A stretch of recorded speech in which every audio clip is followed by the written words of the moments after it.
اهلا وسهلا يا حبايبي، اخباركم ايه؟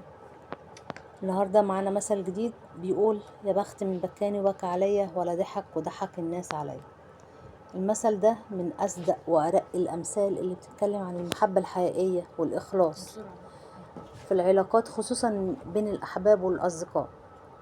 شرح المثل بيقول: يا بخت من بكاني وبكى عليا، يعني يا سعدي بانسان صدقني ونصحني حتى لو كان كلامه جارح ووجعني، وكان صريح معايا واهتم بيا وبكى عليا لما كنت في ضيقة.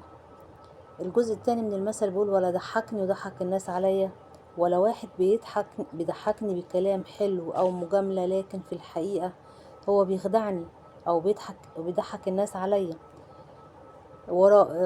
وده معناه ان المثل بيفرق بين اللي بيحبك بصدق حتى ولو وجعك، وبين اللي بيجاملك بيخدعك علشان مصلحته، او عشان مصلحتك مش بتفرق معاه. انت صح ولا غلط مش فارق معاه. بالمثل ده بيعلمنا ان الصراحة اللي فيها حب واهتمام حتى لو كانت قاسية احسن 1000 مرة من الكذب اللي شكله حلو لكنه مؤذي. وده يا حبايبي بيعلمنا نسمع النصيحة وننفذها حتى لو كانت مش على هوانا. المهم الصح، تصرفاتنا تكون صح. ولو المثل عجبكم اكتبولي في التعليقات، واستنوني في مثل تاني، ودوسوا لايك وفعلوا الجرس علشان يوصلكم كل جديد.